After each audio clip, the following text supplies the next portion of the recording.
wabarakatuh. Yang terhormat Ibu Ria Marani SPDI MPDI selaku dosen pembimbing mata kuliah Perencanaan Sistem Pembelajaran PAI.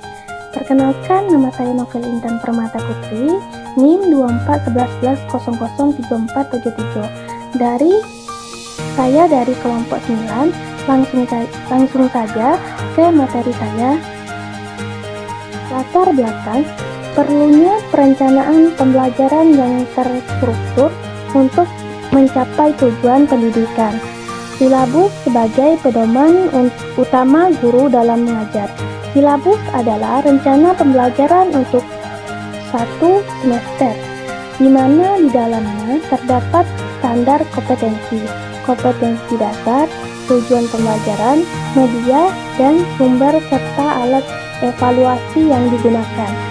Jadi, dalam pengembangan silabus perlu dipertimbangkan beberapa prinsip-prinsip tersebut, yaitu ilmiah, relevan, sistematis, konsisten, aktual, memadai, fleksibel, dan menyeluruh, dan juga memiliki beberapa komponen silabus, yaitu identitas silabus, standar kompetensi dasar, materi pokok pembelajaran, kegiatan pembelajaran, indikator penilaian, alokasi waktu, dan sumber belajar.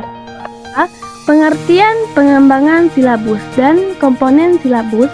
Silabus adalah rencana pembelajaran pada suatu dan atau kelompok mata pelajaran tertentu yang mencakup standar kompetensi dasar, materi pokok pembelajaran, kegiatan pembelajaran, indikator penilaian, alokasi waktu, dan sumber atau bahan atau alat belajar.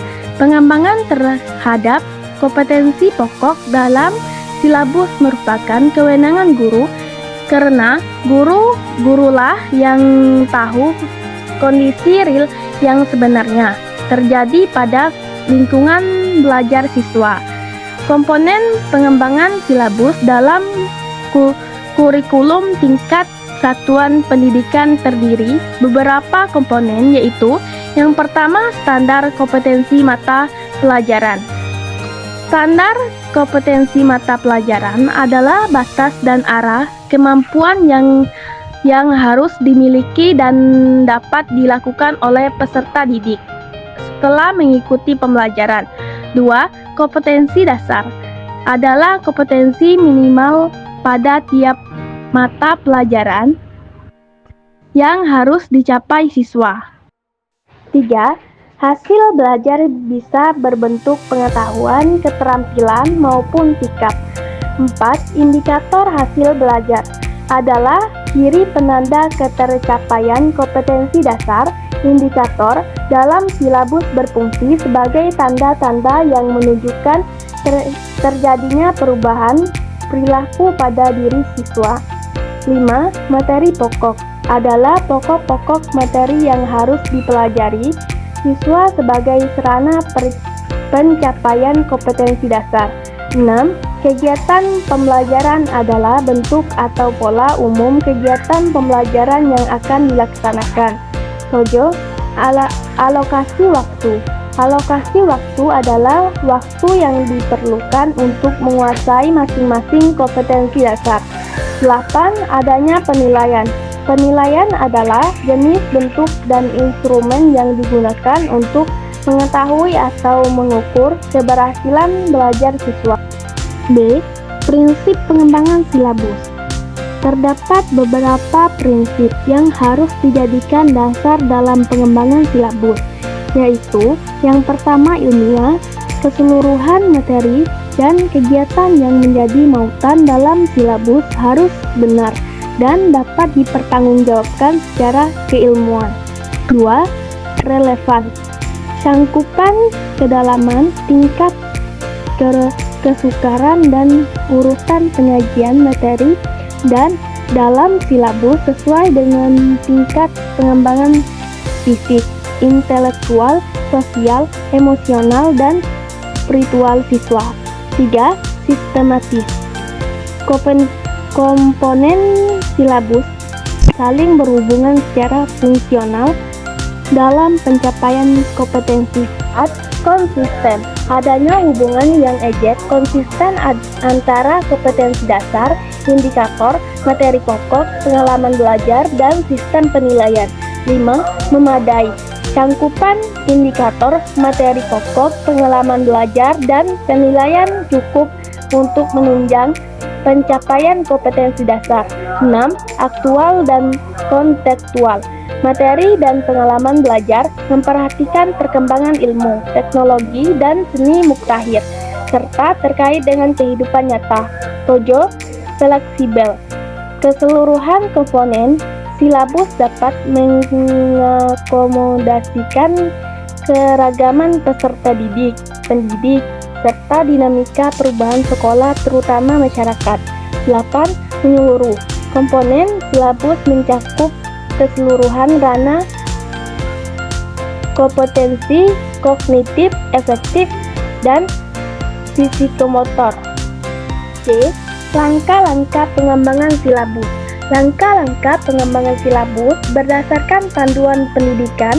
Yang pertama, mengisi identitas, mencantumkan nama sekolah, mata pelajaran, kelas, semester, dan alokasi waktu. 2. Mengkaji kompetensi inti, kompetensi dasar, memahami standar minimal yang harus dicapai siswa berdasarkan kurikulum yang berlaku. 3. Merumuskan indikator pencapaian kompetensi IPK, menetapkan tanda-tanda spesifik yang menunjukkan siswa telah mencapai KD, menggunakan kata kerja operasional. 4. Mengidentifikasi materi pokok, menentukan bahan ajar yang relevan untuk mencapai KD dan IPK. 5. Mengembangkan kegiatan pembelajaran menyusun rangkaian aktivitas siswa, baik mandiri maupun kelompok. Untuk mencapai kelompok mencangkup pendekatan saintifik dan atau metode lainnya. 6. Menentukan jenis penilaian, menyusun teknik penilaian tes non-tes yang sesuai dengan indikator dan KD. 7. Menentukan alokasi waktu, mengatur durasi waktu yang dibutuhkan untuk setiap KD, menyesuaikan dengan kalender pendidikan. 8. Menentukan sumber belajar, menetapkan referensi, media, alat, atau narasumber yang digunakan. 9. Revisi dan pemantauan, melakukan evaluasi berkala, dan revisi silabus agar tetap relevan dengan kebutuhan pembelajaran. D. Pengembangan sistem penilaian dalam silabus, menyelaraskan indikator pencapaian kompetensi, teknik penilaian, tes non-tes, instrumen, dan alokasi waktu secara sistematis. Sistem ini harus mengukur ranah kognitif, efektif, dan psikomotor secara berkelanjutan untuk memastikan pencapaian kompetensi dasar serta disesuaikan dengan pengalaman belajar siswa.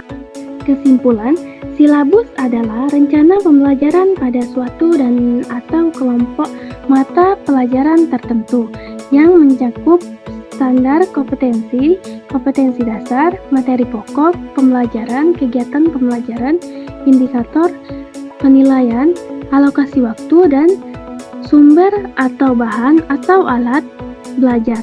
Prinsip pengembangan silabus meliputi beberapa prinsip, yaitu ilmiah, relevan, sistematis, konsisten, aktual, memadai, fleksibel, dan menyeluruh. Pengembangan silabus dilakukan dengan mengkaji kompetensi inti dan kompetensi dasar, mengidentifikasi materi pokok, serta menyusun kegiatan pembelajaran, indikator, dan penilaian secara sistematis. Langkah ini bertujuan memastikan pembelajaran berjalan terstruktur sesuai kurikulum dan dapat dievaluasi dengan baik. Sekian yang dapat saya sampaikan. Terima kasih atas perhatiannya. Mohon maaf jika ada kekurangan. Saya akhiri. Wassalamualaikum warahmatullahi wabarakatuh.